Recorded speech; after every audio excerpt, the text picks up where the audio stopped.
अस्सलाम वालेकुम। इफ्तिखार टॉक्स में खुशामदीद। मैं हूं डॉक्टर इफ्तिखार। मोहतरम नाजरीन, पाकिस्तान ने अपने लिए जो शर्मनाक और परेशान कुन एजाज़ात जमा करने का एक सिलसिला शुरू किया हुआ है, उसमें से एक ये भी है कि पाकिस्तान इस वक्त हेपेटाइटिस सी के 88 लाख मरीज़ों के साथ दुनिया भर में सर फहरिस्त है। और अगर तमाम अक़साम के हेपेटाइटिस को जमा कर लें तब भी दुनिया में हमारा 5वां नंबर है। इस वक्त पूरी दुनिया में हेपेटाइटिस से मुतासरा कुल 30 करोड़ अफराद में से 1 करोड़ 20 लाख पाकिस्तान में रहते हैं। यानी कि पाकिस्तान का हर 20वां शहरी इस कातिल मर्ज़ में मुब्तला है, जो हमारे मुल्क में रोज़ाना 20,000 से ज़्यादा अमवात का बायस बन रहा है। तो आखिर हेपेटाइटिस है क्या? मोहतरम नाज़रीन, जिगर यानी लीवर की सोजिश और इन्फेक्शन को हेपेटाइटिस कहते हैं। वैसे तो दवाइयों समेत कई वजूहात की वजह से हेपेटाइटिस हो सकता है, लेकिन आज हम आपसे ख़ुसूसी तौर पे सिर्फ वायरल हेपेटाइटिस के बारे में बात करेंगे, जो 5 मुख्तलिफ़ किस्म के वायरसेस से फैलता है। यानी कि hepatitis A, hepatitis B, hepatitis C, hepatitis D और हेपेटाइटिस ई। इनमें से हेपेटाइटिस ए और हेपेटाइटिस ई जो है वो फीको ओरल रूट से फैलते हैं। यानी जब कोई मरीज़ हेपेटाइटिस ए या ई में मुब्तला हो तो ये वायरस उसके पखाने में खारिज हो रहा होता है। अब अगर वो पखाने से, वॉशरूम से फारिग होने के बाद अपने हाथों को अच्छी तरह ना धोए तो वायरस से आलूदा ये हाथ जो है, जब वो खुराक को छुएगा या किसी बर्तन को छुएगा तो ये उस पर मुंतकिल हो जाते हैं। और ऐसी कंटेमिनेटेड खुराक और बर्तनों के इस्तेमाल से एक सेहतमंद शख्स में हेपेटाइटिस ए या ई जो है वो मुंतकिल हो सकता है। अच्छा, हेपेटाइटिस ए और ई के बरक्स जो खाने पीने की अशिया से फैलता है, हेपेटाइटिस बी, सी और डी के जरासीम जो हैं वो मरीज़ के खून और जिस्म की दीगर रतूबतों में मौजूद होते हैं। इसीलिए हेपेटाइटिस बी, सी और डी एक शख्स से दूसरे शख्स में खून और जिस्मानी रतूबतों की वजह से मुंतकिल होते हैं, जिनकी अहम वजूहात हैं। मिसाल के तौर पे एक तो अगर किसी को ब्लड लगाया गया है या कोई ब्लड की प्रोडक्ट जैसा कि सफ़ेद खून या प्लेटलेट की किसी को ज़रूरत है, तो अगर डोनर को अच्छी तरह स्क्रीन नहीं किया गया और इस बात का पता नहीं चलाया गया कि खून देने वाले शख्स में, डोनर में कहीं हेपेटाइटिस तो नहीं है, तो इस बात का इम्कान है कि ये बीमारी खून के साथ खून लेने वाले में मुंतकिल हो जाएगी। इसी वजह से वो लोग जिनमें किसी किस्म के ऑपरेशन के दरमियान खून की ज़रूरत हो, और ख़ास तौर पे थैलेसीमिया के मरीज़ जिनको महीने में एक आध दफ़ा जो है वो ब्लड की ज़रूरत होती है, इस बात के बहुत रिस्क पे होते हैं कि उनको किसी न किसी दफ़ा बेहतियाती की वजह से हेपेटाइटिस मुंतकिल हो जाएगा। अच्छा, दूसरी जो अहम वजह है वो इस्तेमाल है कंटेमिनेटेड इंस्ट्रूमेंट का, इक्विपमेंट का, मुख्तलिफ मेडिकल प्रोसीजर्स वगैरह के दरमियान। इसकी जो बड़ी बड़ी एग्जांपल्स हैं वो ख़ास तौर पे अगर डेंटिस्ट के पास दांत के किसी काम के लिए जाया जाए और इंस्ट्रूमेंट उनके साफ़ ना हो, सर्जरी में अगर और डिलीवरी के दरमियान जो है ना वो बिल्कुल स्टरलाइज इंस्ट्रूमेंट का इस्तेमाल ना किया जाए तो भी अंदेशा पाया जाता है। डायलिसिस के मरीज़ जो बार बार जो है ना, जिनको अमूमन हफ्ते में 2 बार डायलिसिस की ज़रूरत होती है, वो भी इस बात पे बहुत रिस्क पे होते हैं कि अगर ख़ुसूसी एहतियात ना की जाए और जो मशीन जिस पर उनकी डायलिसिस की गई है वो कंटेमिनेटेड है तो उनको हेपेटाइटिस हो सकता है।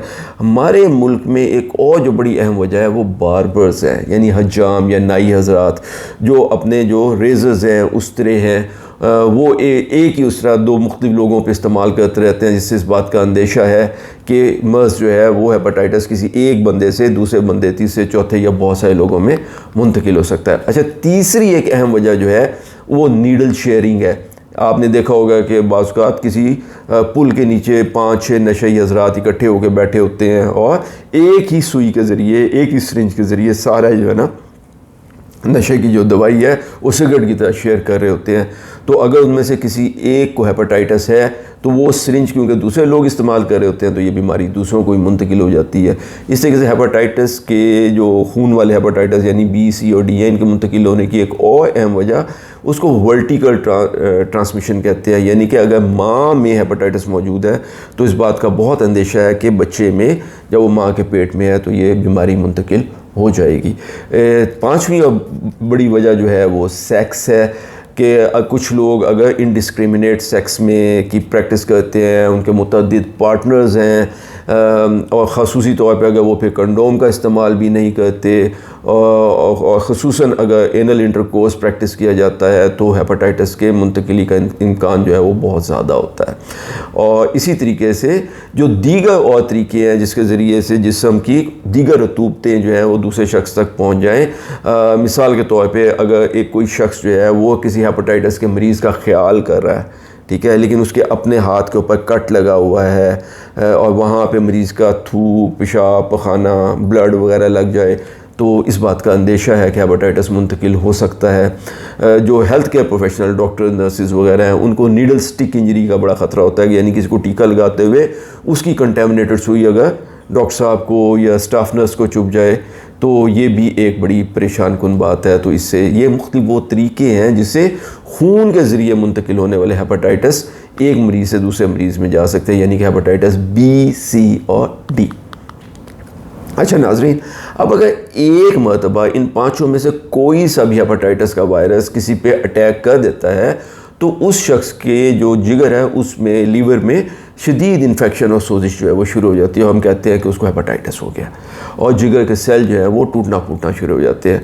और इसकी अलामात ये होती हैं कि मरीज़ में भूख जो है वो तकरीबन गायब ही हो जाती है और बेतहाशा मरीज़ थकन महसूस करता है, उसमें इतनी भी जान नहीं रहती कि वो उठ के पेशाब करने जा सके, बहुत थकावट महसूस करता है और हर वक्त मतली होती रहती है। और वो खाने जो बहुत रग़बत से खाता था उसको आप बिल्कुल उसके दिल को नहीं भा रहे होते। अक्सर मरीज़ों को बुखार होता है, अक्सर ये बुखार लो ग्रेड यानी 100-101 के आसपास होता है, लेकिन तेज़ बुखार भी हो सकता है। और फिर एक जो इसका अहम अलामत है वो ये है कि मरीज़ को यरकान हो जाता है, उसकी आँखें जो हैं वो सारी पीली हो जाती हैं और बाद में तो पूरी जिल्द का रंग जो है वो, अगर मरीज़ का अपना रंग फेयर है तो ऐसे लगता है कि जैसे किसी ने उस पर पीला रंग ही डाल दिया और उसका पेशाब भी गाढ़े पीले रंग का बिल्कुल तेल नुमा आ रहा होता है। और फिर पेट के ऊपर वाले हिस्से में, खुसूसन थोड़ा सा दाएं तरफ जहाँ जिगर होता है वहाँ उसको दर्द होता है, हाथ लगाने से भी ये जगह दुखती है और अक्सर लोग जोड़ों में भी दर्द की शिकायत करते हैं। अच्छा, कुछ मरीज़ों में हेपेटाइटिस का ये हमला इतना शदीद होता है और शुक्र है कि ये बहुत कम लोगों में ऐसा होता है कि इसको फुलमिनेंट हेपेटाइटिस कहते हैं। फुलमिनेंट का मतलब ही यही है कि आग के किसी शोले की तरह लपक के हेपेटाइटिस जो उसके वायरसेस हैं वो पूरे का पूरा जिगर चंद दिनों में चाट जाते हैं। तो गचे फुलमिनेंट हेपेटाइटिस बहुत कम लोगों में होती है, लेकिन अगर किसी को फुलमिनेंट हेपेटाइटिस का अटैक हो जाए तो इनमें से 80% लोग जो हैं वो अपनी जान गंवा बैठते हैं। खुशकिस्मती से अक्सर लोग क्योंकि फुलमिनेंट हेपेटाइटिस का शिकार नहीं होते, बल्कि अक्सर अगले 6 हफ्ते से लेके 6 महीने में मुकम्मल तौर पे सेहतयाब हो जाते हैं। लेकिन कुछ मरीज़ों में 6 माह के बाद भी अगर हेपेटाइटिस का अटैक चल रहा हो तो अब हम इसको क्रोनिक हेपेटाइटिस कहते हैं, यानी अगर हेपेटाइटिस की जो वायरसेस हैं वो जिस्म में 6 महीने के बाद भी मौजूद हैं और जिगर को नुकसान पहुंचा रहे हैं तो इस स्टेज को क्रोनिक हेपेटाइटिस कहा जाता है। अच्छा, यहाँ ये बात बहुत ही दिलचस्प है कि फीको ओरल रूट यानी पखाने के रास्ते और खाने पीने वाली चीज़ों की कंटेमिनेशन के रास्ते जो हेपेटाइटिस फैलता है, यानी हेपेटाइटिस ए और ई, इसके मरीज़ क्रोनिक स्टेज में नहीं जाते हैं, बल्कि हेपेटाइटिस के अटैक के बाद 6 हफ्ते से 6 महीने में इनमें से अक्सर लोग रिकवर हो जाते हैं। जिनका अटैक बहुत शदीद है, ये हो सकता है कि वो फुलमिनेंट अटैक के नतीजे में अपनी जान से हाथ धो बैठे, लेकिन आखिरकार या तो वो बिल्कुल ठीक हो जाएंगे या खुदा न खास्ता उनकी मौत वाक़ हो जाएगी, लेकिन वो क्रोनिक स्टेज में यानी एक लंबे हेपेटाइटिस में नहीं जाते। लेकिन हेपेटाइटिस ए और ई के बरक्स खून से फैलने वाले जो हेपेटाइटिस है यानी हेपेटाइटिस बी, सी और डी के मरीज़ों में इस बात का इम्कान होता है कि 6 महीने गुजरने के बाद भी उनका हेपेटाइटिस जो है वो मौजूद हो और वो क्रोनिक स्टेज में दाखिल हो जाए। अच्छा, क्रोनिक स्टेज में जाने का मतलब क्या है? अगर कोई बंदा, हम कहते हैं कि ये हेपेटाइटिस बी, सी या डी का कोई मरीज़ क्रोनिक हो गया है, तो इसका मतलब ये होता है कि एक तरफ तो अब ये वायरस मरीज़ के जिगर में समझें कि एक मुस्तकिल घर बना लेते हैं और आने वाले महीनों और सालों में मरीज़ के जिगर को बतदरीज ख़राब करते चले जाते हैं, जिसके नतीजे में आखिरकार मरीज़ का जिगर तबाह हो जाता है, जिसे सिरोसिस कहते हैं। और बहुत मरतबा तो सिरोसिस ज़दा इस जिगर के अंदर जिगर का कैंसर यानी कि हेपाटोमा हो जाता है, जो कि अक्सर बेशतर मौत का परवाना साबित होता है। अच्छा, दूसरी तरफ जो क्रोनिक हेपेटाइटिस के जो मरीज़ होता है उसके खून और जिस्म की रतूबतों में वायरस की एक बड़ी मिकदार हर वक्त मौजूद होती है। इसलिए ऐसे मरीज़ों के खून और जिस्मानी रतूबतों से अगर कोई दूसरा बंदा इन कांटेक्ट आए या इस मरीज़ के साथ अनप्रोटेक्टेड सेक्स में जो है वो मुलव्वस हो, तो ये वायरस मरीज़ से एक सेहतमंद शख्स को मुंतकिल होकर बीमारी के फैलाव का बायस भी बनता है। तो इसलिए क्रॉनिक हेपेटाइटिस जो है, जहाँ एक तो मरीज़ के लिए तबाहकुन है और आने वाले दिनों में उसके लीवर को डिस्ट्रॉय कर देता है, वहीं पे कम्युनिटी में, माशरे में हेपेटाइटिस के फैलाव की एक बहुत अहम वजह है। अच्छा, ये जो हेपेटाइटिस की क्रॉनिक स्टेज में जाने वाली बात है, ये तमाम हेपेटाइटिस के लिए यकसा नहीं है। जो हेपेटाइटिस बी में मुब्तला मरीज़ होते हैं उनमें हेपेटाइटिस के क्रॉनिक होने का ख़तरा सिर्फ 5 से 10% के दरमियान है। बाकी 90% या इससे ज़्यादा लोग अल्लाह की मेहरबानी से 6 महीने के अंदर शिफायाब हो जाते हैं। जबकि इसके मुकाबले में हेपेटाइटिस सी जो है, अगर वो किसी को हो जाए तो इस बात का 75 से 85% तक खदशा है कि उनका हेपेटाइटिस सही नहीं होगा और 6 महीने गुजरने के बावजूद भी हेपेटाइटिस उनमें मौजूद होगा, यानी कि वो क्रॉनिक स्टेज में चले जाएंगे। और हेपेटाइटिस डी में तो क्रॉनिक स्टेज में जाने के मरीज़ों की शरह 90% से भी ज़्यादा है। तो मोहतरम नाजरीन, आपने देखा कि हेपेटाइटिस एक इंतहाई ख़तरनाक मर्ज़ है, मरीज़ के लिए भी और फिर उसके आसपास के दूसरे लोगों के लिए भी ये ख़तरा है। इसलिए आइए अब ज़रा हेपेटाइटिस से बचाव की हिफाजती वैक्सीन का जिक्र हो जाए। इस वक्त पाकिस्तान में सिर्फ हेपेटाइटिस ए और बी की वैक्सीन जो है वो दस्तयाब है।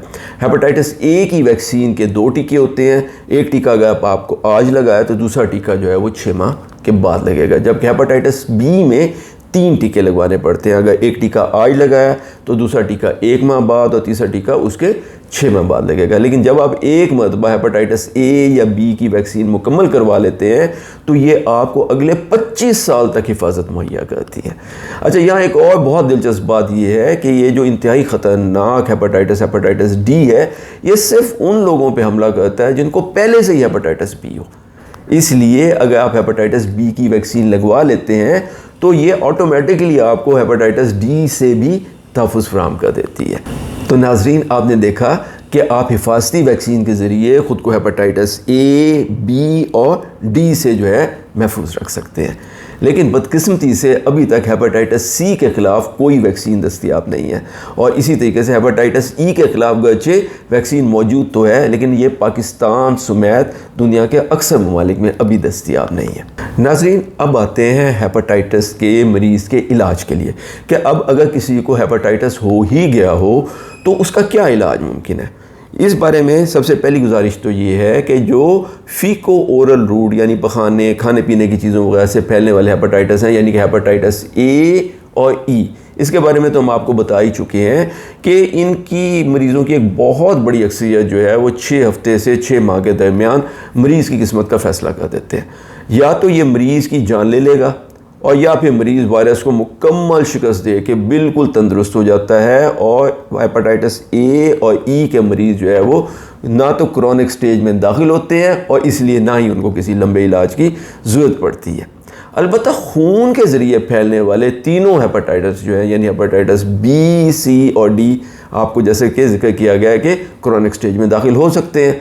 तो एक दफ़ा जब ये क्रॉनिक स्टेज में चले जाते हैं तो उसके बाद ये सालों साल ये मरीज़ जो है हेपेटाइटिस में मुब्तला रहता है। ऐसे मरीज़ों के इलाज के लिए और उनके जिस्म पे हेपेटाइटिस के वायरस को ख़त्म करने के लिए बहुत सारी अद्वियात जो है उनको इस्तेमाल करने की कोशिश की गई है। इसमें से सबसे ज़्यादा कामयाबी जो है वो हेपेटाइटिस सी को ट्रीट करने में हासिल हुई है।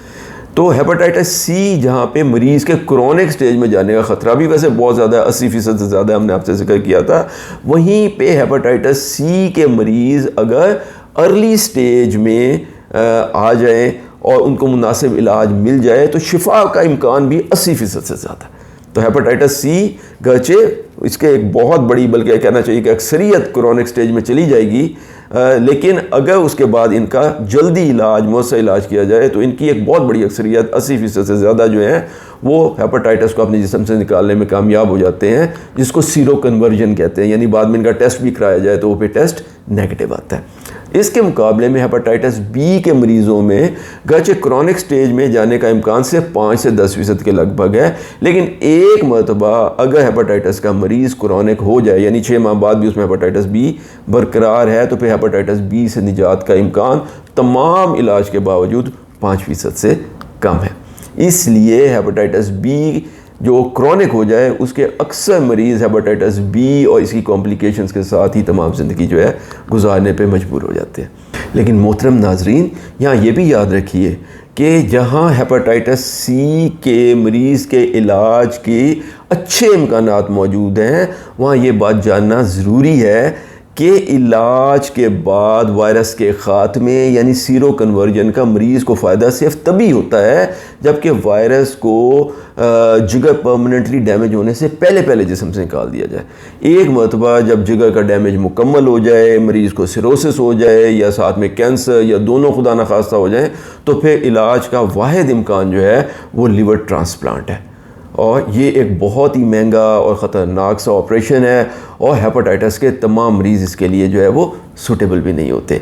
तो मोहतरम नाज़रीन, आपसे गुजारिश है कि आज ही अपना हेपेटाइटिस बी और सी का टेस्ट करवाइए और अगर खुदा न खास्ता आपका टेस्ट पॉजिटिव आ भी जाता है तो फ़ौरन डॉक्टर साहब से रजू करें ताकि एक तरफ तो बवक्त इलाज करके आपके जिगर को बचाया जा सके और दूसरी तरफ डॉक्टर साहब के मशवरे से ज़रूरी एहतियातें अख्तियार करना शुरू कर दें ताकि आपके आस पास के लोग आपके हेपेटाइटिस से मुतासिर ना हो। और हाँ, अपने बाकी तमाम घर वालों को फ़ौरन हेपेटाइटिस ए और बी की वैक्सीन लगवाइए।